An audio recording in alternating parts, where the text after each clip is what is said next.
Hai anak-anak, masih semangat kan? Masih bersama saya Pak Ananto dalam pembelajaran Bahasa Indonesia kelas 11. Anak-anak, pernahkah kalian mendengar seseorang sedang mengungkapkan pandangan atau pendapatnya tentang sesuatu? Misalnya, kalian mendengarkan penjelasan dari seseorang tentang menjaga kebersihan lingkungan. Untuk meyakinkan pendengar atau pembaca tentang pentingnya kebersihan, pembicara dan penulis perlu menggunakan argumen. Nah, untuk itulah dalam pembelajaran bahasa Indonesia kali ini, kita akan membahas tentang teks eksposisi. Seperti apa teks eksposisi, pengertiannya, strukturnya, dan cara pengembangannya akan kita bahas dalam video pembelajaran kali ini. Masih semangat? Ayo, belajar.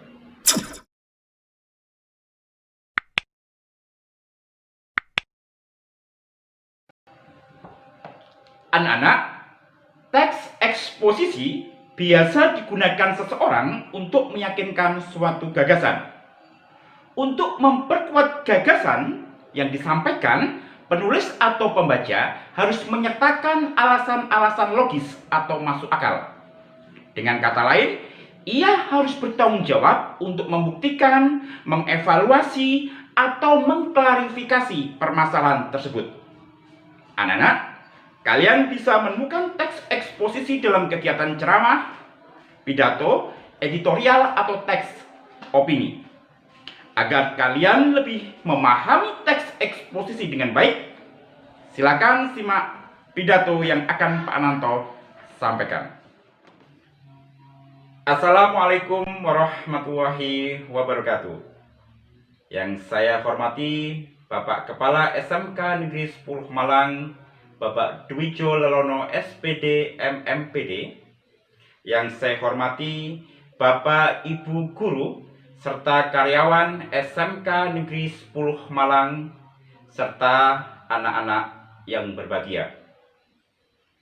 Di hari yang berbahagia ini, tidak ada kata yang pantas terucap selain rasa syukur kepada Allah Subhanahu wa Ta'ala yang telah memberikan rahmat serta hidayahnya, sehingga kita masih bisa mengikuti upacara bendera dalam keadaan sehat walafiat. Peserta upacara yang berbahagia, pada kesempatan ini saya akan menyampaikan amanat upacara dengan tema pengaruh internet terhadap remaja. Tujuan saya menyampaikan tema ini adalah untuk mengingatkan dan mengajak anak-anak supaya mengetahui dampak pengaruh penggunaan internet, sehingga kalian bisa menggunakan internet dengan sebaik-baiknya dan untuk hal yang bermanfaat.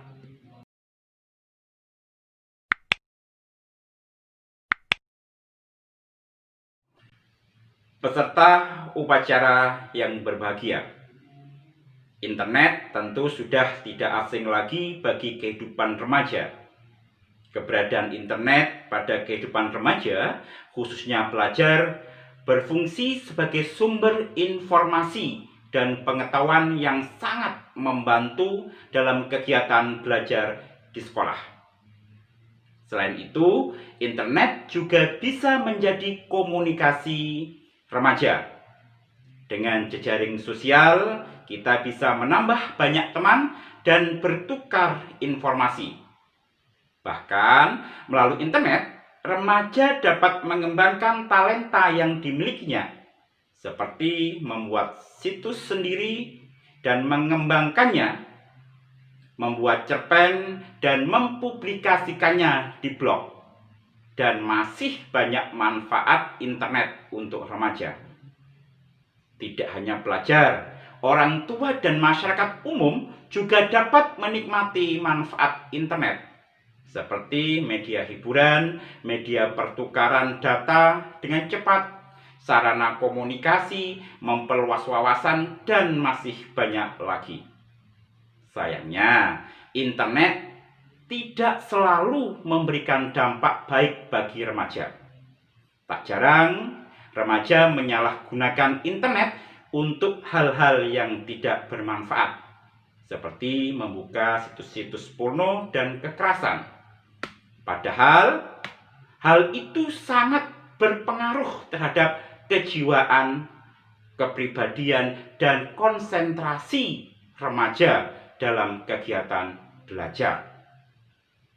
Selain itu, dampak yang sudah terlihat pada remaja saat ini, seperti kecanduan game online dan kecanduan jejaring sosial seperti Facebook, Friendster, dan Twitter, dapat membuat remaja menjadi lupa akan waktu beribadah, lupa akan kesehatan, lupa mengerjakan tugas, hingga bersikap boros, baik pemborosan waktu maupun uang.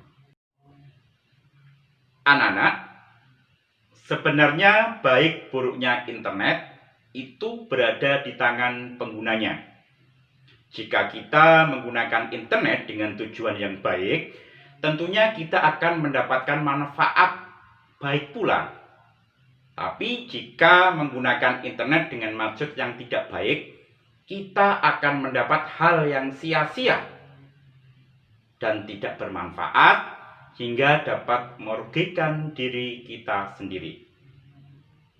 Anak-anak sekalian, berdasarkan uraian yang saya sampaikan, dapat diambil simpulan bahwa internet dapat memberikan dampak yang baik ataupun dampak negatif. Itu bergantung pengguna internet itu sendiri. Jika digunakan untuk hal yang baik, seperti mengerjakan tugas dan memperluas wawasan, tentu akan bermanfaat untuk diri kita sendiri. Namun, jika digunakan untuk hal yang tidak baik, seperti membuka situs porno dan kekerasan, bukan tidak mungkin kita akan mendapat pengaruh internet yang negatif.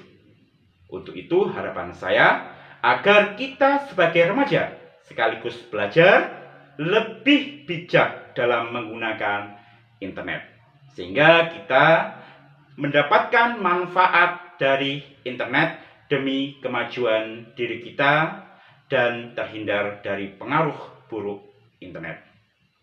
Demikian yang saya sampaikan. Saya mohon maaf jika ada ucapan yang kurang berkenan. Assalamualaikum warahmatullahi wabarakatuh.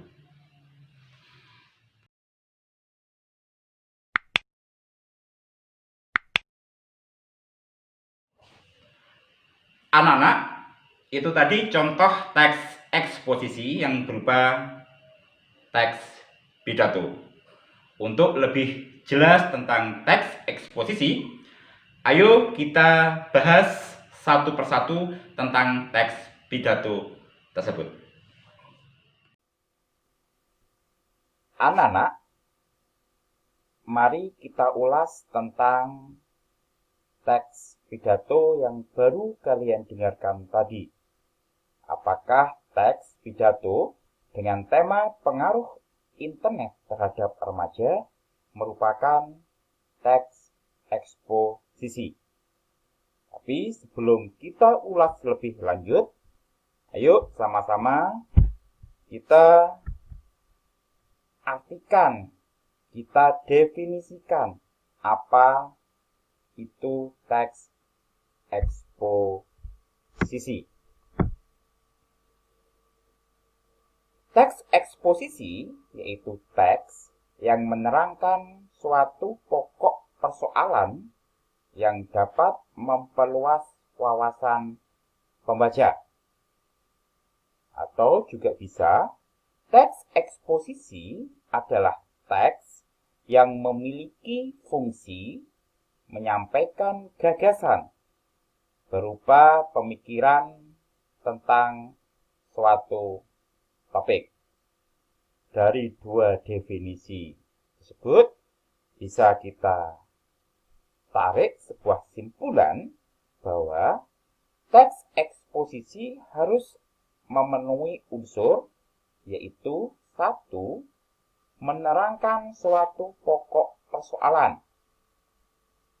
Yang kedua, memiliki fungsi menyampaikan gagasan. Itu yang berupa sebuah topik. Yang ketiga, teks eksposisi memiliki tujuan memperluas wawasan, memperluas informasi, memberikan informasi atau pengetahuan bagi pembaca atau pendengar.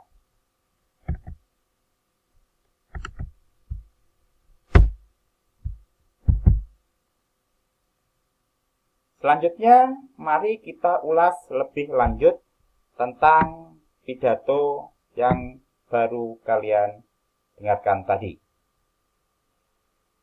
Kita awali dari persoalan yang dibahas dari pidato dengan tema pengaruh internet terhadap remaja. Tadi disebutkan persoalan yang dibahas dalam pidato tersebut yaitu berkenaan tentang internet. Bagaimana perkembangan internet terhadap remaja. Tadi disebutkan bahwa internet bukan menjadi sesuatu yang asing bagi remaja. Remaja sudah kenal internet dan sudah memanfaatkan internet. Yang kedua, persoalan yang dibahas yaitu tentang pengaruh internet.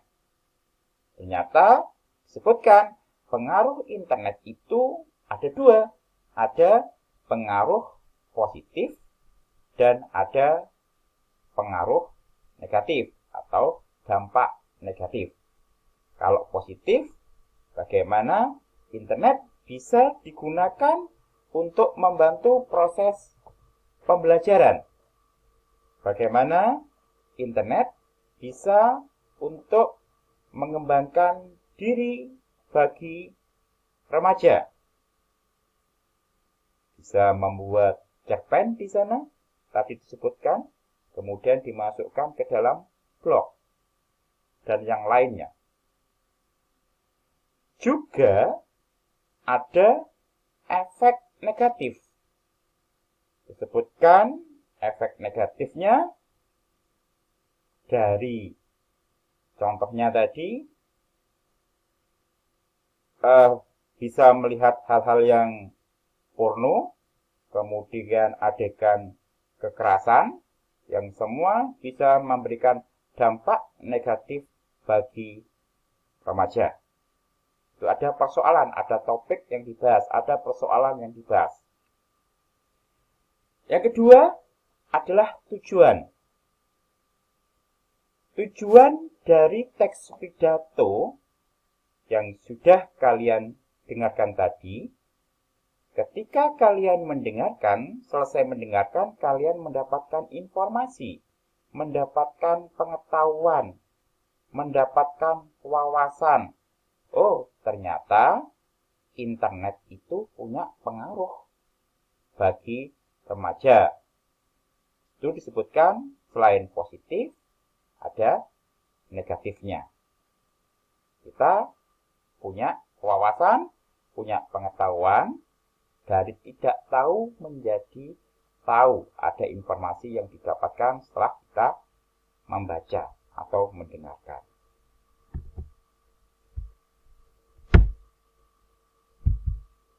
Nah, yang ketiga adalah yang berkenaan dengan isi.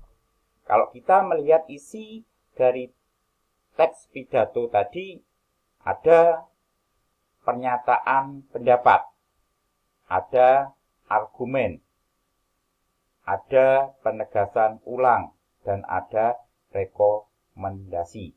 Ini adalah syarat-syarat yang dimiliki oleh teks eksposisi. Tadi disebutkan ada pernyataan pendapat. Pernyataan pendapatnya apa? Yaitu tentang keberadaan internet yang sudah tidak asing lagi bagi remaja. Remaja sudah menggunakan internet. Ada manfaatnya di sana yang disebutkan. Ada argumen. Argumen ini fungsinya apa? Argumen ini fungsinya untuk mempertegas, untuk menjelaskan sebagai bukti, untuk memperkuat gagasan dari pernyataan pendapat. Di sana dikatakan remaja menyalahgunakan internet. Banyak hal-hal yang dilakukan remaja yang berkenaan dengan internet dan itu tidak semestinya. Sehingga dikatakan remaja menyalahgunakan internet. Sehingga yang muncul apa? Dampak negatif internet bagi remaja. Jadi, masuk akal. Apa yang disampaikan dalam argumen itu harus masuk akal, harus logis. Memang benar remaja menyalahgunakan internet, faktanya seperti itu. Muncullah dampak negatif. Sepertinya juga seperti itu, sudah menjadi fakta yang terjadi dalam masyarakat yang berkenaan dengan penggunaan internet. Kemudian ada penegasan ulang. Sebutkan, internet memiliki dampak positif dan negatif. Di awal sebutkan ada manfaat, kemudian ada dampak negatif, kemudian di paragraf terakhir atau penyampaian terakhir penutup dari apa yang disampaikan oleh yang berpidato tadi, ada penegasan ulang. Disebutkan, selain memiliki dampak positif, ternyata internet memiliki dampak negatif. Yang keempat adalah ada rekomendasi. Rekomendasinya apa? Remaja, khususnya pelajar, ini harus bijak dalam menggunakan internet. Sehingga mereka mendapatkan manfaat. Itu adalah penegasan ulang. Jadi bisa kita simpulkan, teks eksposisi itu menyampaikan gagasan. Kalau kita lihat dari strukturnya, ada pernyataan pendapat, ada argumentasi, ada penegasan ulang dan rekomendasi. Dalam teks pidato tadi, kita cek, menyampaikan gagasan benar. Dilihat dari tujuannya apa? Memberikan wawasan, memberikan informasi. Dilihat dari strukturnya. Ada pernyataan pendapat, ada argumentasi untuk mempertegas, untuk memperkuat pernyataan pendapat, disertai bukti dan contoh, ada fakta, benar. Kemudian ada penegasan ulang dan rekomendasi. Semua ada dalam teks pidato yang sudah saya sampaikan tadi. Jadi, bisa kita simpulkan, teks pidato dengan judul Pengaruh Internet Terhadap Remaja merupakan teks eksposisi. Saya kira itu penjelasan saya tentang teks eksposisi. Kita bertemu lagi pada pembelajaran selanjutnya. Kita ayo belajar.